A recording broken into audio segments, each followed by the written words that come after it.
He's not interested in Dhamma anymore. No, it's YouTube. You can download. What? It's all in the website. You can download everywhere. Yeah, it's on the website. It's all in the website. Then I don't need to talk anymore. If it's all in the website. You can download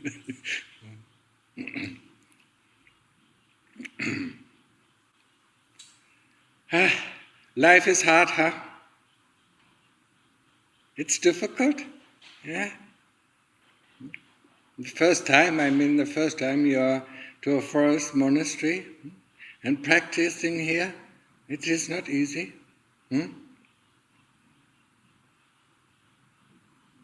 It's different from practicing at home. Very different, yeah?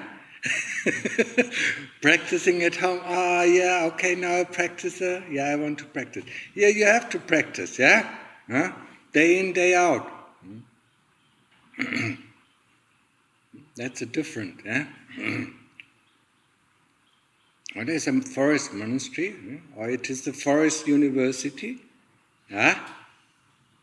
Forest university, it is like in high school, we are told, what classes to take. Yeah? In this grade, in Germany we had 9 grades, in high school. In this grade you take this classes and you have this teacher, you cannot choose. Yeah? The moment you come to university, you can take any classes. Yeah? If you want to finish a subject, you have a requirement for certain kind of classes, at least that's when I went to university. Yeah? You had a requirement, but you could attend any kind of classes that you wish to. Yeah? Some of the classes attributed to your degree, and some of the classes didn't. So here at the Forest University, you're free. Yeah? So you have to have some sort of self-determination to use the time wisely for going on the right path. And the Forest University has the advantage of teaching you that the path that leads to the 4 stages of liberation. The 4 stages of liberation are Sotapanna, Sakadagami, Anagami, Arahant. You can't, when you go to high school, you can't finish these degrees. But there's a need for high schools, yeah? Because if you have not finished your high school, you cannot go to university. Yeah? If you have not finished your preliminary studies of Buddhism and did some sort of practice in the higher grades of a high school, then you cannot enter university. But if you are able, if you find a way to university, and not everybody who finishes high school, goes to university because they are happy with what they have. Yeah? So a lot of people, are happy with, just meditation for getting calm. And that's it. Yeah? And when they get out of samadhi, everything is the same, nothing has changed. When we go to university, we actually are going to make a change. Yeah? We are going to change things so that they don't come back. We learn certain things, and that is not easy. It is not easy. First of all, we have a lot of self-determination. Use the time wisely. We need to use the time, getting up at 3 o'clock in the morning and starting our practice and having our meal. After the meal, we help cleaning the sala, and then we go back to our practice. Most of the time, after having our meal, we will do walking meditation, because otherwise, we just sit there and doze off after the meal.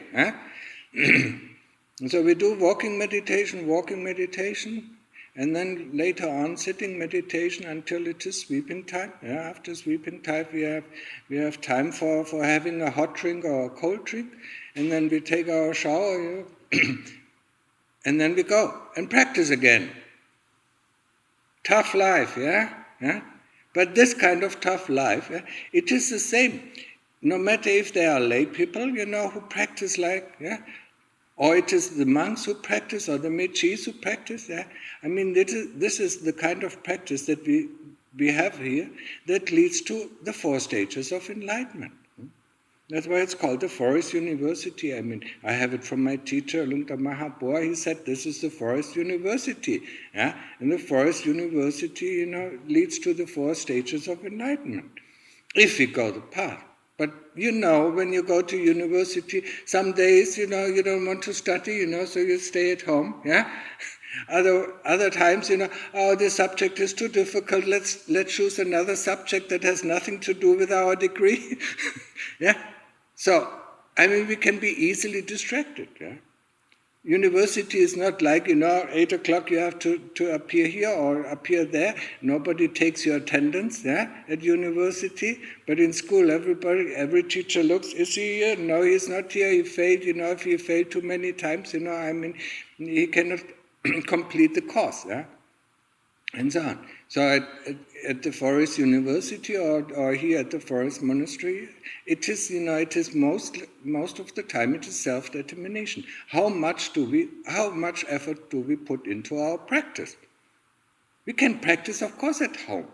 But everybody who has practiced at home, who has seriously practiced at home, knows, the practice, in a monastery is very different. It takes everything of us, and the kilesas are coming up, yeah? Just look at the mealtime, when now we distributed the food differently, and instantly the kilesas are coming up. Why is he taking it? Why is he taking it? I want it, yeah? Before, the food was going, everybody could take the food that you wanted, yeah? But the women were left out because the men took all the nice food. Now the monks arrange it, for the women and the men, in equal quantities, yeah. But even then, you sit in front of the trays, and the greed comes up. You see it very clearly, yeah. And it is there, yeah. And it is there for us to see. When you're practicing in a monastery, you will see the kilesas coming up because you don't live that comfortable life that you live at home. For us it is to see, these kilesas of greed and hatred are coming up, or discomfort is coming up. If we constantly live in comfort, we don't see them. And if we don't see them, we can't tackle them. But the moment one of the kilesas shows his head, yeah, then we can chop the head off, yeah? And when we chop the head off, it doesn't come again. That's the way. Why do you think the Lord Buddha, advised, the bhikkhus not only to live in monasteries? He advised them to live in the forest, in the dangerous places or in the frightful places. And he advised them to live there on their own, yeah? Not to be able to rely on anybody. Because there the kilesas are coming even more out, yeah? When you live in a cave, and all these frightful spirits, that live there, or the frightful animals that live there, you have to deal with fear. If you don't have enough fear, what did the Arahants of Thailand do? Yeah, in order to train themselves, when they got tired, they sat on the edge of a cliff, so that they know when they knock off, they fall and shatter to death. And none of them has ever shattered to death, but the fear kept them alive and kept them from dozing off. Yeah? Or other people, other of the Thai forest masters, set themselves on the path of a lion or on the path of a tiger. They knew the tiger was passing by in the morning or in the evening, when he goes out hunting and then when he comes back. So they sat there, because they were afraid of tigers. To deal with the fear, because fear is the thing, that drives us mad. Yeah? Just the fear of the future. Do I have enough money tomorrow? Or do I have enough food tomorrow? Or do I have a house? Do I have a job? Do I have this? Or do I have that? That is the little fear. Yeah? But the fear of death is the big fear. And we have to tackle it sooner or later. We have to bring up the kilesas in order to chop off their heads. And that is what the forest monastery is for. And once you can live comfortably in the forest monastery, then as a monk, or as a practitioner, then you go out, alone, or maybe in groups, yeah, 2 or 3, and live in the forest, in the dangerous areas that are haunted by ghosts or haunted by demons, or by wild animals. To be able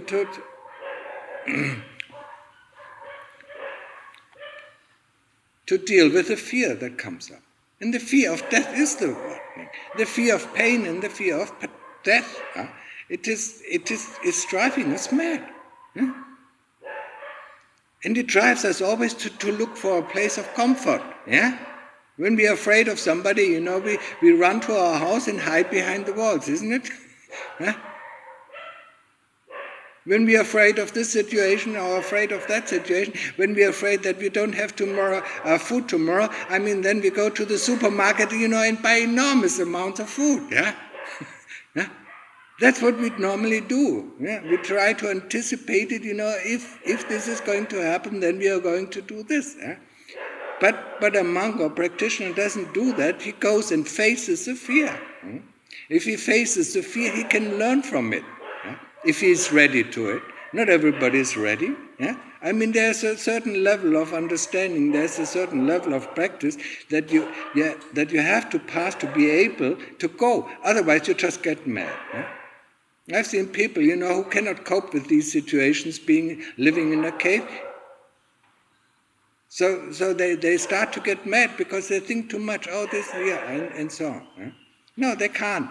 It is not yet time for them to go alone, or it is not time for them to go in groups outside of this safe place, outside of this safe monastery.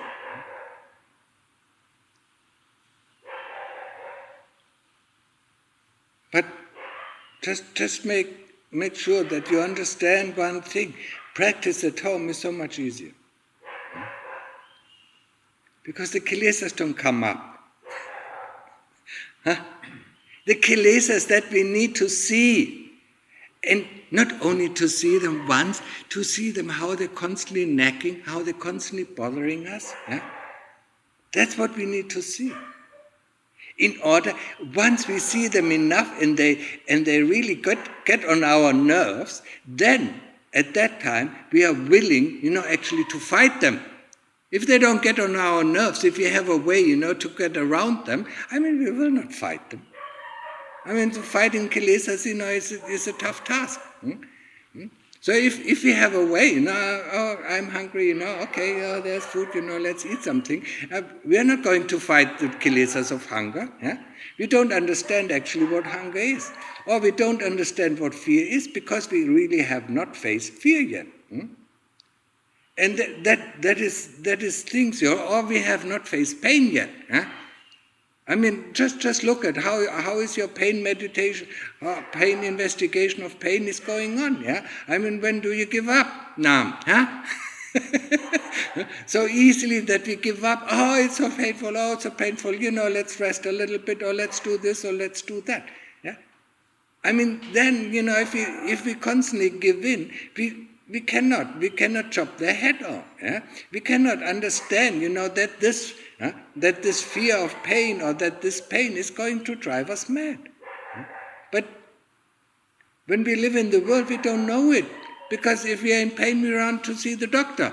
And then he gives us a happy pill, we take this pill and the pain is gone.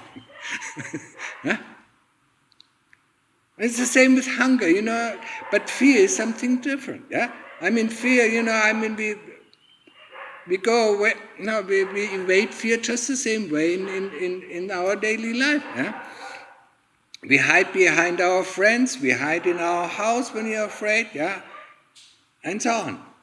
We don't actually face fear, we don't actually know what is fear doing to us. And how many, when you go and reflect a little bit about your life, how many decisions are either based on fear or based on pain? The decision to do this or the decision to do that. And when you really look, when you really investigate just the last few years of your life, then you see so many decisions that were based on fear or pain. You wanted not to face fear, or you don't want to face pain. That's why you made the decision. to go this path or that path. We always, there's nothing wrong. We're always looking for the easy way out. Yeah. But the practice is not the easy way out. It is a pretty straight path. It is this path of practice, and we know what we have to do. The fourth noble truth is the path that leads to the end of dukkha. And we actually have to know what we have to do. Okay, we have to keep the 5 precepts. And then we have to learn how to train ourselves in samadhi. That means, samadhi has 2 aspects. It's concentration, being able to concentrate on one point, be it the Buddha or be it the breath. And then developing the knowingness about the object that we concentrate on. That is essential. The quality of the breath or the quality of the Buddha that we observe, knowing the quality of the object that we observe. If we don't develop this sati, it's called sati. If we don't develop this sati, we cannot do any investigation. If we investigate fear, we don't know how fear feels. We look at fear, so that's fear, okay, and then, we check it up, and okay, now I know what fear is, No, you don't know. You haven't gone through fear. You have gone through the word of fear or through this one experience of fear. Or pain, Pain is always different. It's not always the same. What is pain? And why do we run away from it? What is fear? Why do we constantly run away from it? What are we afraid of? We never investigated what are we afraid of. Why are we afraid of it? And when we really boil it down, the investigation of what we are afraid of, it is fear of pain, or fear of death, or fear of non-existence. There's something else that a lot of people, or most of the people, do not understand. When I talk, when I, for instance, talk about samadhi, or when I talk about the path to stream entry, when you look at stream entry or samadhi is a 3-dimensional object. Can you describe a 3-dimensional object with just a 2D picture? 2-dimensional picture? There's the front, and that looks very different than the back. So sometimes I describe the front, then sometimes I describe the back, then I describe the left side, then I describe the right side, then I describe the top, and then I describe the bottom. So if people hear me describing things, and they think, oh, he contradicts himself constantly. Sometimes he says it like this, then he says it like that, but we cannot describe, we cannot describe a 3-dimensional object with 2D pictures. So each time, you get another view. Or just like Lungda Mahabodhi said when you define Vatpapantat, as Nibbana. If you come from the south, there's a different entrance. You see it differently. If you come from the north, you have to go a different path. You see it differently. If you come from the east, you have to go this way. If you come from the west, you have to go this way. So, each time, and it's the same as Lungta Mahabodhi, each time he describes it in a different fashion. So only if you know all the facets, of samadhi or of stream entry, then you will know. But you will only know once you pass the gate. None of the Ajahns, none of the Thai Ajahns will describe the door, for instance, the door of stream entry. That's what you see before you enter the stream. No, he always describes, what you see once you open the door, once you went through the door, and then he tells you what you see. You never see, now, this is the door to stream entry. Because on the door there's not written, this is the door to stream entry.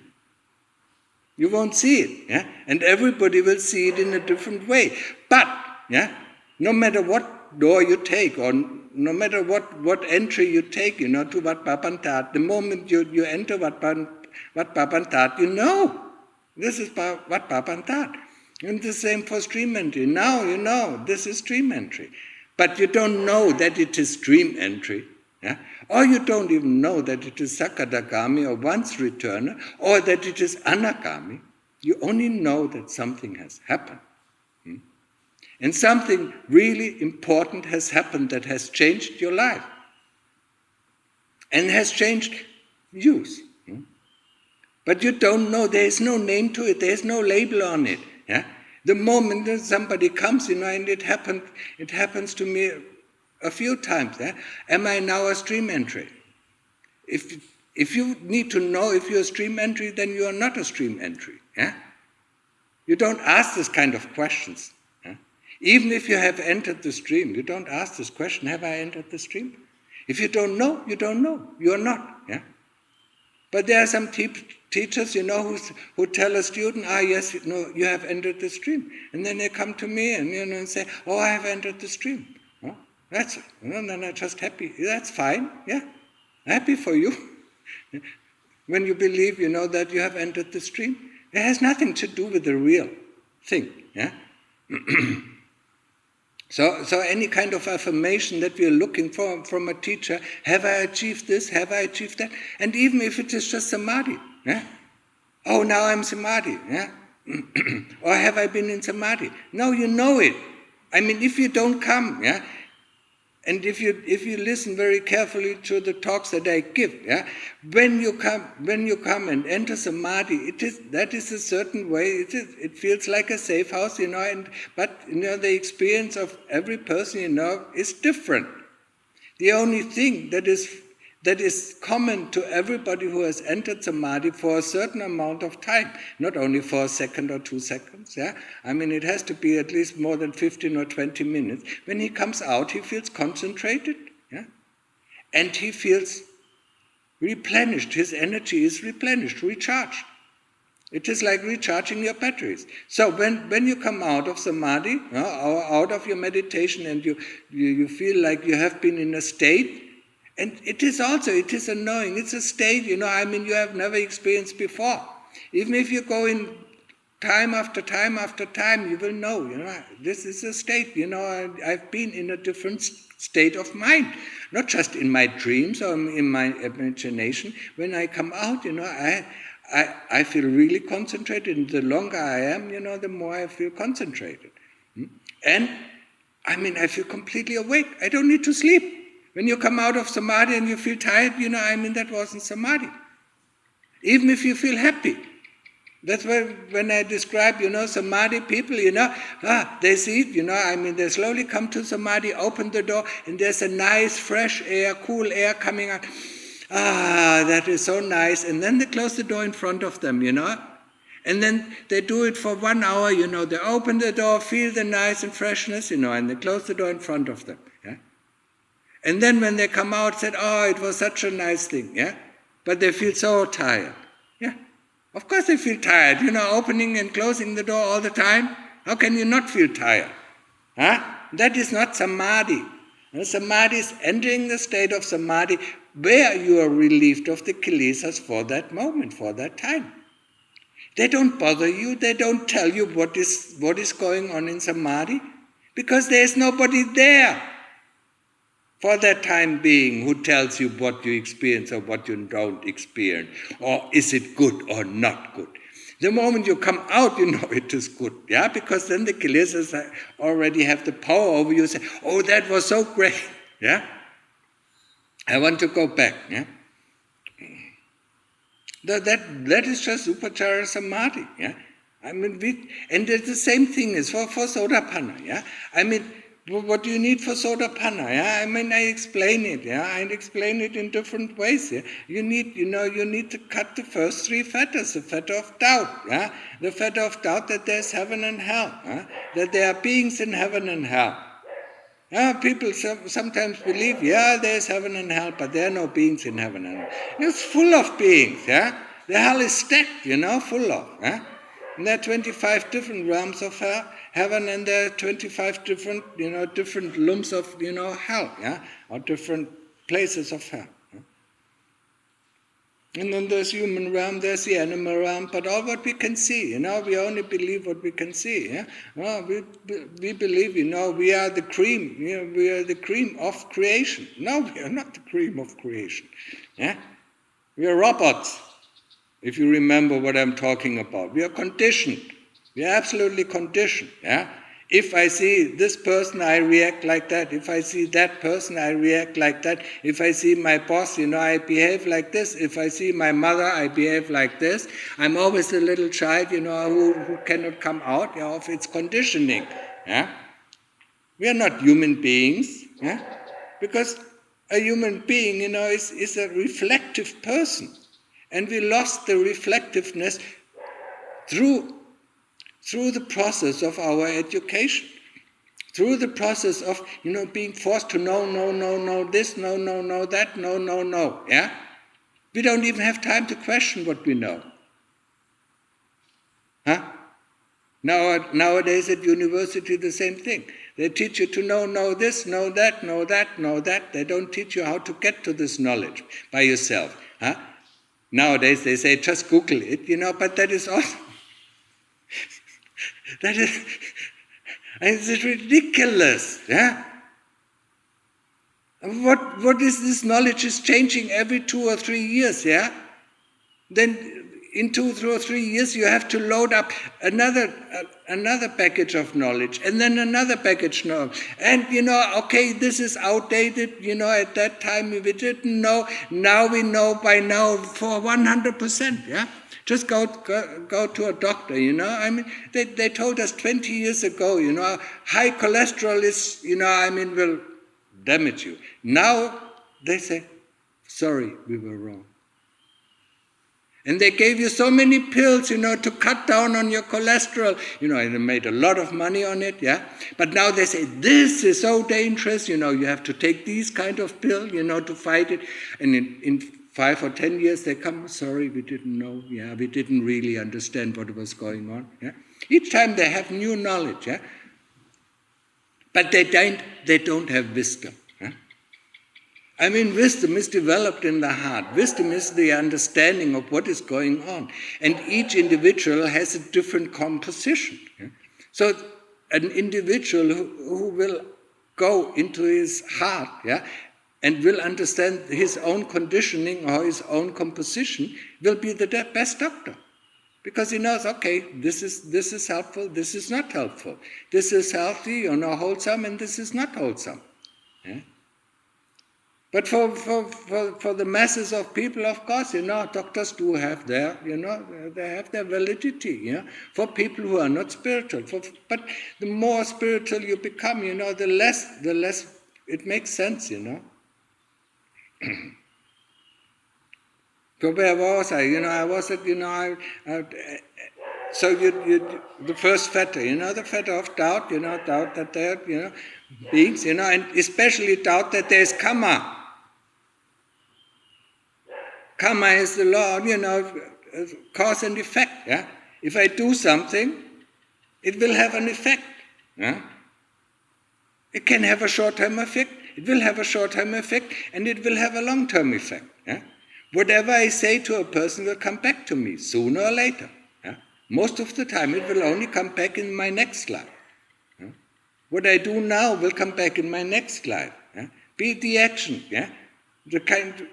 The thoughts will come back, much quicker. The karma of thoughts is coming back much quicker. But even then, if you create these kind of thoughts of fear, not only will they haunt you this life, but they will haunt you even next life. Yeah? Because you take all this package of karma with you. That is the only thing that you take with you. You don't take your body with you. Yeah? The body is created because of your karma. You're born in the situation because of your karma. You're born in Thailand if you have that good karma, to be in touch with the Dhamma. Yeah? You're born in countries like in the West if you don't have that good karma. Because, you you despise the Dhamma, or you affronted the Dhamma, in your previous life. That's why you're not born in places where there is Dhamma. Yeah? But for people who constantly respect the Dhamma, are born in places where the Dhamma is, yeah, and it is actually here in Thailand. Yeah? This is where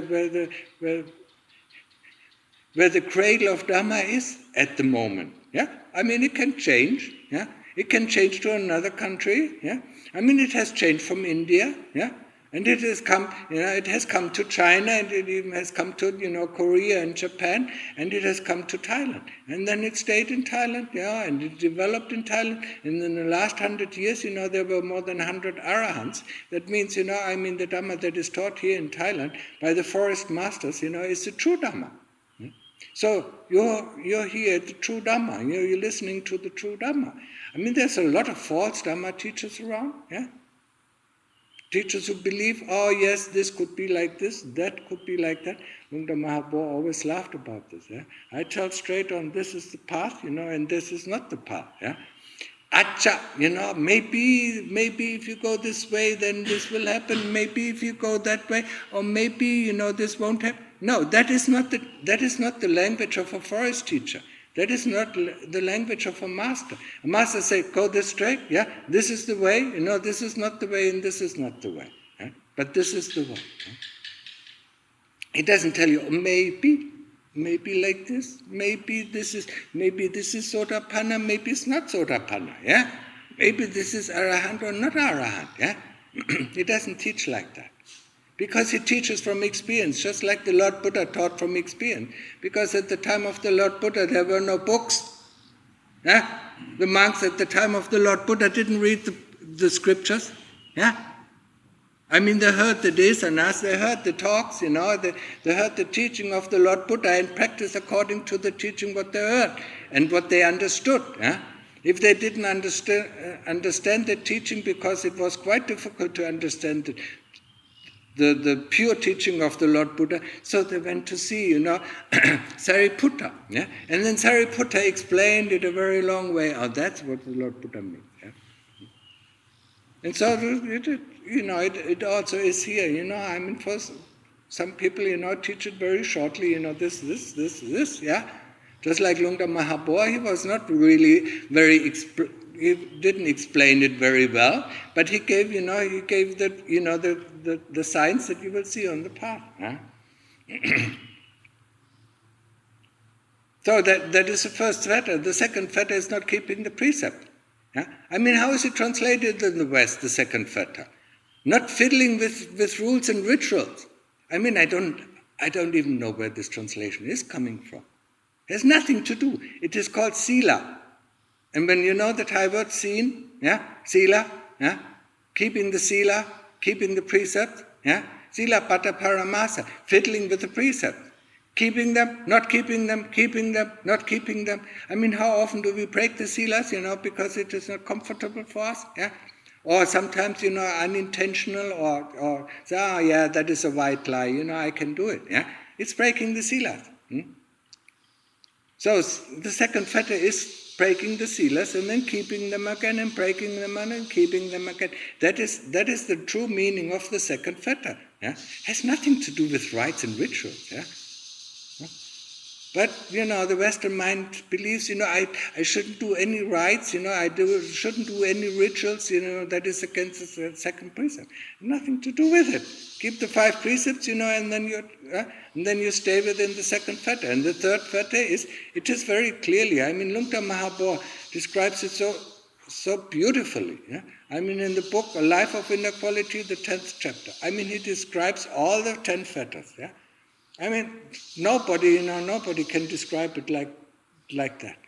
Even I failed very much of it. So the third fetter is the view that the body, or the understanding that the body is not self. That is the understanding. That is the third fetter.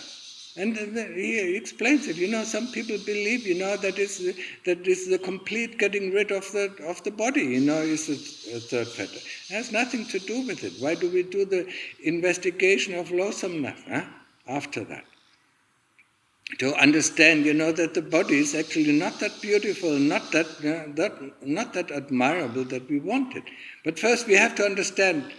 And I have a good simile. We first have to understand we are not the car. Although we are born in the car and we die in the car and we never got out of the car, we have to understand that the driver of the car and the car are two different things. That is the understanding that we need for the third fetter. And then the third fetter is broken. And then the second fetter is broken if we keep the precepts. And the first fetter, if we believe in karma, good karma, bad karma, that the good and bad karma comes back to us. But then we need one thing. We need the power of concentration in order, to cut the fetters that we cut loose through our investigation through keeping the precepts and through understanding, the first three fetters. Yeah? We need a tool to cut them off. Yeah? And the tool to cut them off is Appana Samadhi. Appana Samadhi is this deep state of samadhi where everything disappears. The whole world, disappears. And like Lungta Mahabodhi said, this is the preview of Nibbana. It's a preview.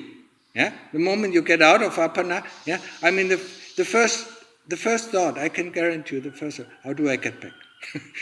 It's the first thought. You don't want to go into the world, where all these senses, that you have within this body realm, yeah, or within this worldly realm, are going to bombard you and make you make actions, yeah? Make you determine, now it is too hot, now I need a shower, now I'm hungry, now I need some food, now I'm too tired. You don't have this, yeah? You don't have all these things. Yeah? When you come back, you realize, all these senses that are constantly, people don't know it because they live, they are born with the senses, they die with the senses, and they think it is normal. Unless, you enter that state, the special state of deep samadhi where everything disappears. And then you realize, you don't need the senses, to be happy. Yeah? And that is Appana Samadhi. And only Appana Samadhi, yeah? Can relieve the fetters that you cut down to a minimum. You can never cut them down completely. You cut them down to a minimum. And then, the moment you see Nibbana, or you see the preview of Nibbana, then they are cut down. Then they are gone. In the moment you come out, and this moment can last, maybe a millisecond, maybe a second. Yeah? But the moment you come out, there is no sign. Now you are Sotapanna. No sign appears, no flashing neon sign appears. Now you're Sotapanna. No, nothing. But something comes up. Yeah? There's some knowledge that comes up. And that is the fruit. Yeah? When you look at, what is it? Magga, Phala, and Nibbana. Yeah? When you look at, there's a path moment and there's a fruit moment. And normally the fruit moment can come, instantly. So you get this realization that is there for the Sotapanna. Yeah? And I'm not telling you what kind of realization you get, because everybody can imagine that he has this realization, and then everybody imagines to be a Sotapanna. Now, but what happens is something happens that happened, yeah? And you will see the world in a completely different light. And the very interesting things can happen, yeah? For me, a poem comes up. Just a poem, just appeared out of the night. There is no way to hide the fact that I am dying right away. There is no will to keep alive, and all what left is vain. The emptiness itself reveals the rise of birth and death. It's only life that hides the fact, so I am glad to die. It just appeared out of nowhere. Yeah? Things like that can appear. Yeah? It doesn't have to appear for everybody, but there's some knowing that comes. Yeah? And you are safe. Once you become a Sotapanna, yeah? There's no way to hell. Yeah? You enter the stream that leads you to Nibbana, sooner or later. Yeah? It takes at most 7 lives. But the path moment is really distinctive. It is very different from everything. And the path moment can be achieved in 2 ways. It can be achieved, either going into deep samadhi, or it can be achieved through investigation. Yeah? Through very deep investigation and understanding until the mind completely gets blank. Yeah? It completely blanks out. Yeah? Just like Lungta Mahabodhi, he was writing a book, wisdom leads to samadhi. Yeah? And he was talking about this kind of investigation that can lead to this, where suddenly the kilesas have no answers to anything that you ask them, and they suddenly, are gone for a moment, for a while, and you drop into deep samadhi. This is it's so beautiful. Why do you deprive yourself of this beauty of meditation, of practice? Yeah? But it is hard, I understand it, especially when you come from the worldly life, now I have to do another hour of meditation. I'm so tired, and so on and so on. Yeah. It is really for determined people. This kind, yeah. And if you find the way, to the entry, or if you, like in the worldly terms, if you finished high school, then you are allowed to enter university. You still have to find the right university, yeah. So, but if you find the university, you have the ability, yeah, to go, to get at least one of the exams, be it Sotapanna, Sakadagama, Anagami, or Arahant. But it depends on your effort and determination that you put in, yeah? If you do, 2 hours per day is enough, yeah? What do you do with the rest of the 22 hours per day, yeah? You create a lot of good, or maybe some good karma and a lot of bad karma, yeah? When you're here as a monk or a practitioner, all what you should do is striving for the Dhamma, yeah? Putting your effort, into practice. And people just don't seem to understand the importance, yeah? We have to see the kilesas, and the kilesas really have to get on our nerves, yeah? Before we are willing to fight them, Linda, yeah? And if they have the easy way out, if you find an easy way out, okay, I deal with it later, yeah? We are never able to fight them. So here in this environment where they constantly present themselves, either through greed or through lust or through hatred, yeah? There we can deal with them. There we can chop off their head.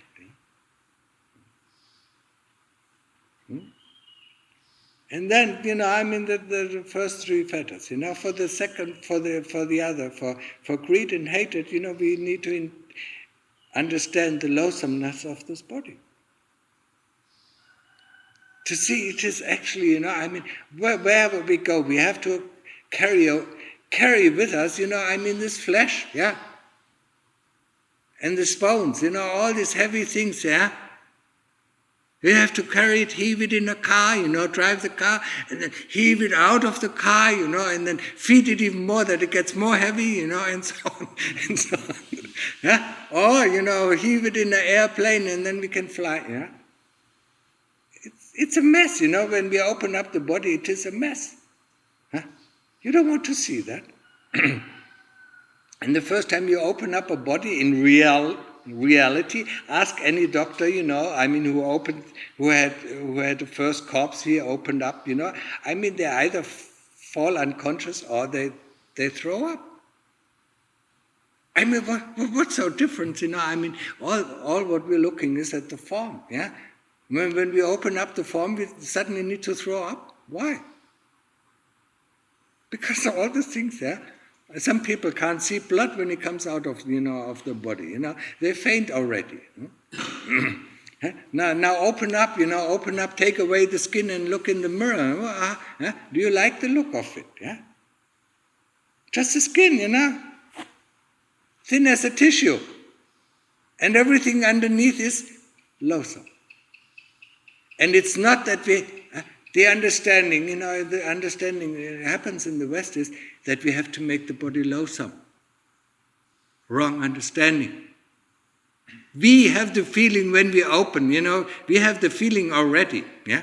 When we look, when we need to go to the toilet, and when we look at the shit, then we already feel that loathsomeness. We don't want to see it, we don't want to touch it, and we don't want to put it back in our mouth, yeah? It just came out of, it's so nice, I'm in warm, nice body, belly, and then it comes out, and we don't want to see it, we don't want to touch it. We don't want, we don't put, the sweat that comes out, from under our axles, into a little bottle, and yeah, and spray it on us, yeah? Yeah? Whatever comes out of this body is disgusting. And there's nobody that has to teach you. We don't have to make it disgusting. We find it disgusting. If you don't believe it, probably everybody has the experience. Yeah? Your hair is filthy, your body is filthy, and you take a shower, you take the soap, and you wash your hair, and then the hair, together with the soap, is in the drainage, and you feel disgusted, just to touch that. Nobody teaches you that. You don't have to make it loathsome, you find it loathsome. You understand that? We don't have to make the body loathsome, we find it loathsome. Whatever comes out of the body, we find it loathsome. Whatever goes into the body or onto the body, we find it beautiful, yeah? And delicious, and nice smelling, yeah? Whatever comes out of the body, we find it disgusting. We don't, that smells good, yeah? No! It doesn't smell good.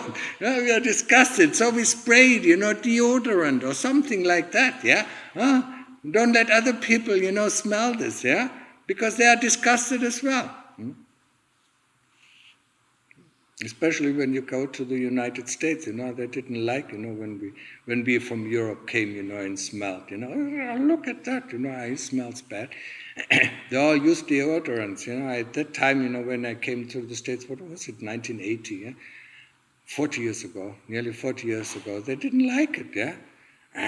You have to use this, you get rid of all the smells of the body, it has to become neutral. No, we don't have to make the body loathsome, we find it loathsome, yeah? And when we open up, we either throw up or fall or faint, yeah?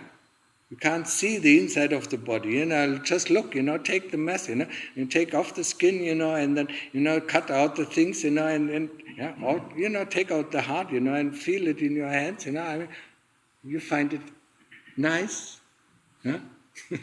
No. It's the same thing, if you would slaughter an animal, and have these quivering intestines in our hand, we don't think they are nice. But the moment we throw them on the grill, yeah, and then, oh yeah, they taste nice, they smell nice, yeah, and then we eat. Is that clear, yeah? Hopefully is that clear? We don't have to make the body loathsome, the body is loathsome, yeah? We just have to look underneath that tissue, yeah? You understand that? Underneath the tissue that we call skin, yeah? And how many products do we have for the skin care? Yeah? How much do you smear into your face, to make the skin right, nice, smooth, and not so shiny, and moisture, and how many perfumes do we have, to get rid of the odor of the body, yeah? And how many different shampoos do we have, so to make the hair light, and wavering, and so on, yeah? To get rid of the dirt, that comes out of this body. And this is something that we do not want to understand. Yeah? Just like somebody shows you a very nice car, huh? Let's say a Mercedes or a Rolls Royce, and he only shows you the dirty engine room, yeah? You wouldn't like it because you wouldn't be able to distinguish between a Rolls Royce, a Mercedes and a Fiat, yeah? The engine room is dirty, full of oil, full of dirt, yeah? You wouldn't like it, but the moment you get into, that is nice, that is so comfortable, yeah? Yes, we do like the body, but the attachment to the body, that is what we have to get rid of. Yeah?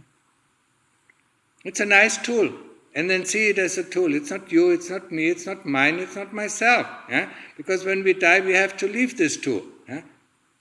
It is the same thing, when you have a nice car, you can drive it for, maybe nowadays you can't drive it very long. At the time, when I was still young, you could drive it for 20 years, yeah, before it was really broken down and you have to put it to the scrapyard. You don't sit in this car, and cry, oh, this car, and then you wait until it rots away. No. The moment you see this car doesn't drive anymore, what do? Huh? You open the door and get out, yeah? and are on the way to the next car. Yeah? That's what is happening with the chitta the moment that it is released from the body because the body has died. Yeah? It looks for the next body because it can't get enough. Yeah? Just like we can't get enough. And every one of you knows that. Yeah? I mean, we listen to a nice song, we can't get enough of it. We repeat it over and over and over and over again. Yeah? Until we change it to another song, then we repeat that. We change from human life to another life, and we forgot over all these billions or trillions of life that we have, I mean, that this is not, well, it's actually quite boring.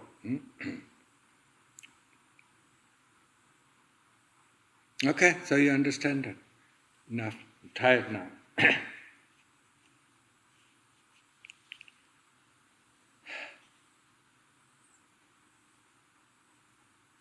So use the time when you're here. Use it wisely, yeah, and put effort in it, yeah. Because when you're at home, you cannot practice like that. Yeah? Your home is not a forest university. It's a nice, comfortable space, yeah. Yeah, where we can do all the things that we like, where we don't have to see all the things that we don't like, yeah? Yeah? Especially, I mean, remind yourself, when you're in the morning at the table, in the meal, where all these other people, just snatch away the things that you wanted to eat, yeah? At home, you just eat what you want to eat, and you finish, you eat as much as you want to, yeah? Here you're a little bit deprived, yeah? And why do you think the Lord Buddha not only, told the monks, to go in the forest or in the caves or on top of the hills, yeah, in dangerous places. He also gave them the Trutankas, so the ascetic practices. The moment, a person, undergoes the ascetic practices, certain kilesas are coming up, yeah?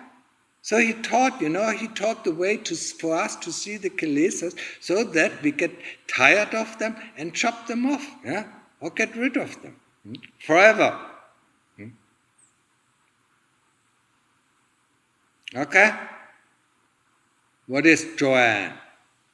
You're going back home to Canada.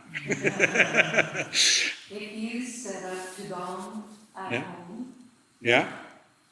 Without alms round, yeah. How long would you think it would be recommended to do something like that? To the end of your life. Okay. I mean, until people ask me, I mean, at the time, when Luang Pu Man, was teaching all these arahants, for some people, it took 4 years or 10 years, to reach arahantship. For others, it took 20 years, to reach arahantship. I mean, it all depends on, yeah. I mean, you can have it within 3 days or 7 days, yeah, just like the Lord Buddha gave the shortcut. Yeah? Have sati for 7 days without lapse, but you can't sleep, yeah. Yeah? And then you can reach enlightenment.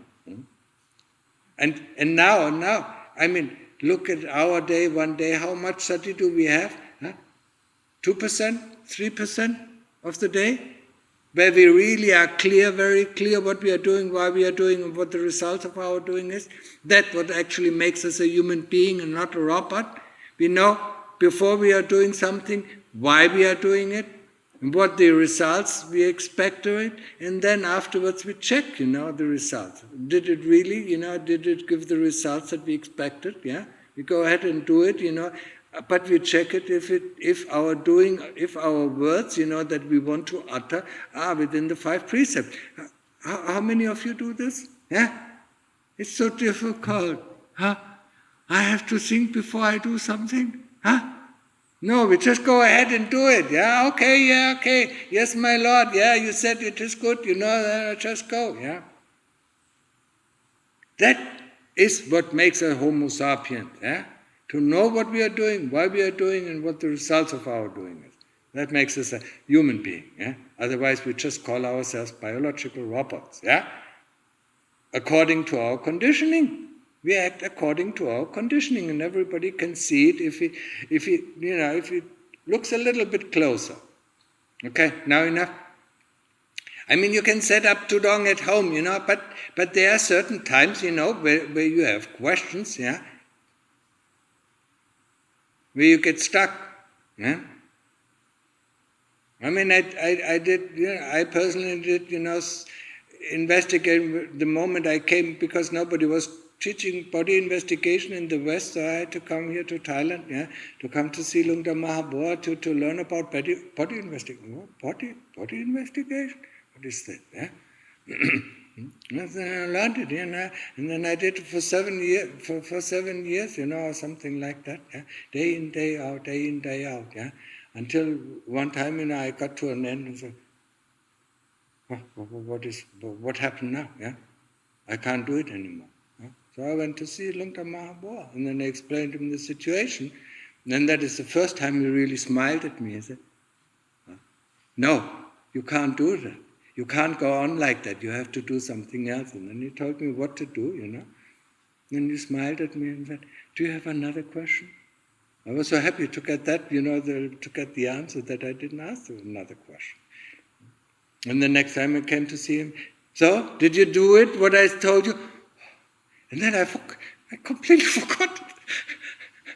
He had to remind me each time I came to see him. He had to remind me of what you told me the first time, because each time I got so distracted, yeah, by all these things, that were happening, yeah.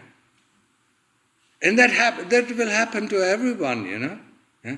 It's not that, that we don't know the way. We get distracted by this and that, yeah. Just like, you're on a on a journey, yeah.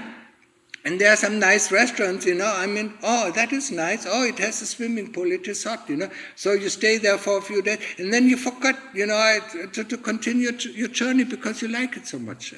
Yeah? You forget your goals, yeah. You forget your destination, yeah.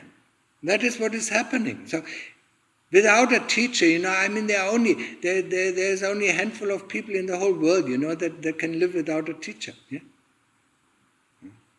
So, you can do as much as tudong, but there will be times where you just go astray. Yeah?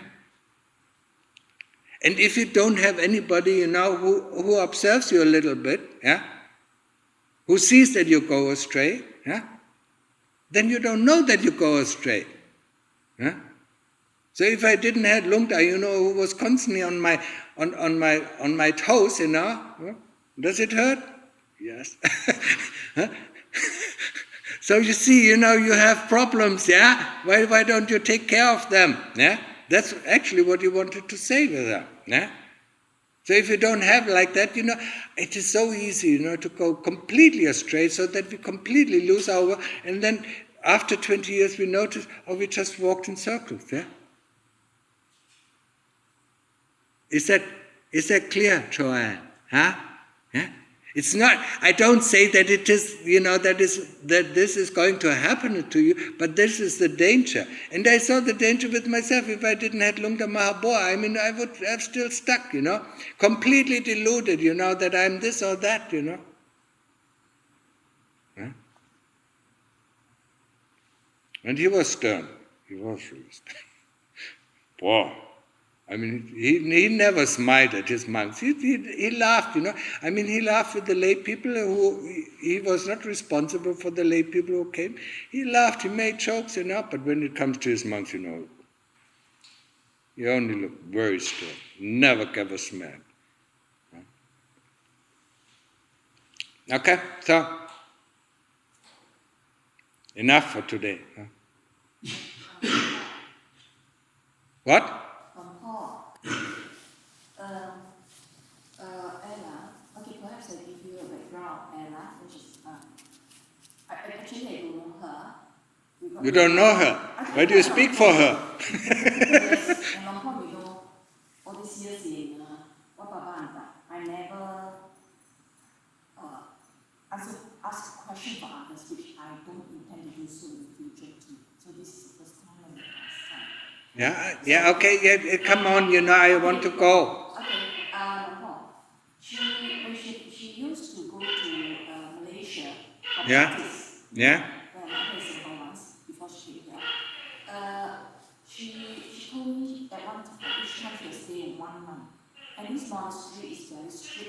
Yeah. After breakfast, after the first meal, they're not supposed to go back to the kuti. And you have to follow the schedule, like Yeah. sitting so many hours, walking so many hours, and Yeah. the whole day she had to do 10 hours.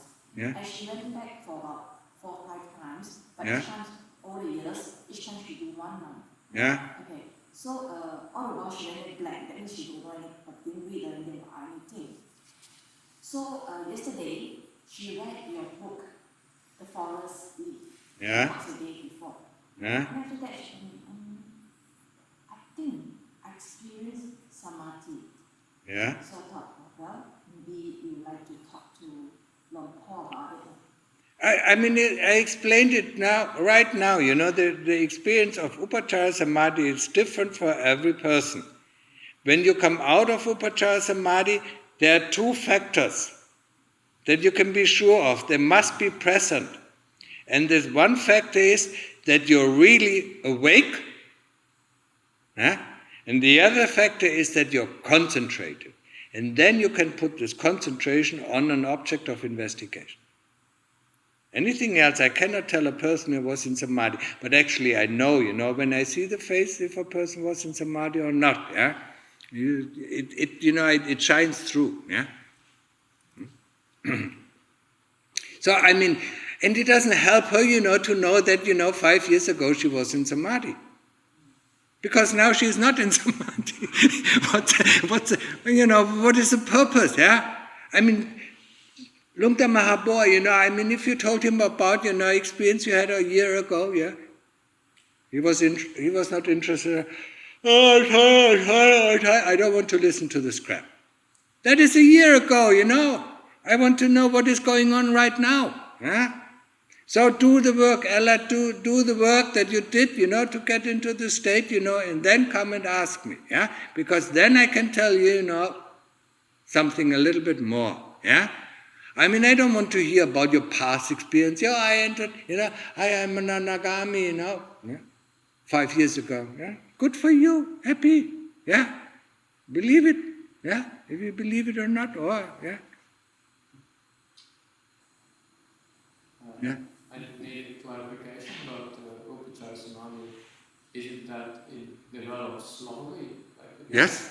I mean, for some people it develops very slowly. And for some people, because they have experience from the past, it develops very, very quickly. So it might be that the first time is only a moment, then the second Yeah, time. that's right. And the second time it's 2 moments, and the third time it's 3 moments, and then it slowly, it slowly comes, to 1 minute or 2 minutes, yeah. That's fine. Yeah.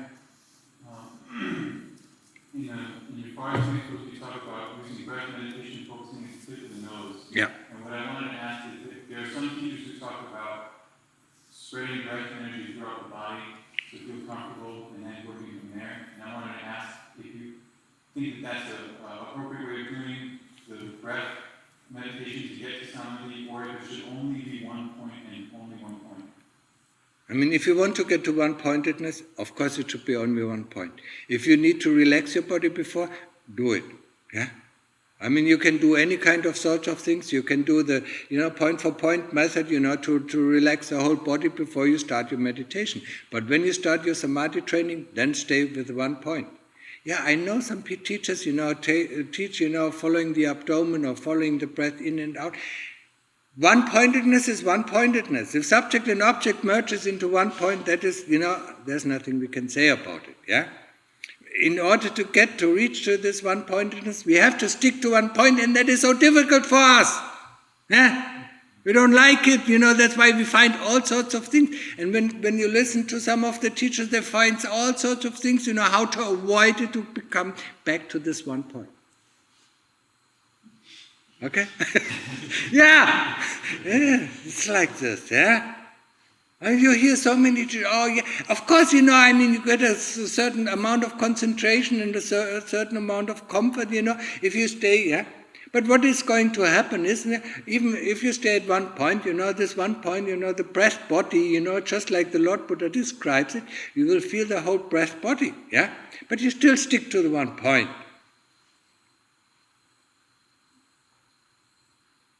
I mean, how can you not know that? I mean, the moment you get rid of the thoughts and memories, how can you not know? yeah?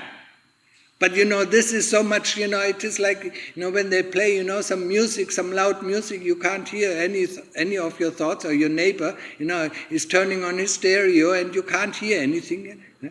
What is going on in your house, and then he suddenly cuts off the stereo, and then suddenly you see all these noises that come from inside you. Yeah? So get rid of thoughts and memories, and go to this knowingness. Yeah? And the knowingness doesn't come out in thoughts. Oh, I had this thought. Yeah? That's not knowingness. Knowing is knowing, it is like you're putting your hand in the fire. I mean, no matter what other people are saying, you know what it is, yeah? You know what burning the hand means or burning the body means, yeah? Because you experience it, yeah? And when we talk about practice, it's all about experience. It's not about knowing this or knowing that, yeah? It's about experience, yeah? What is pain? How does pain feel, at every moment? Or how is the breath at every moment? That is knowingness, and that's where we want to go. We want to go away from this language, yeah, of symbols. Yeah? Just like living like the professors, living in their own ivory tower, never knowing what is going on the ground. Yeah? Yeah?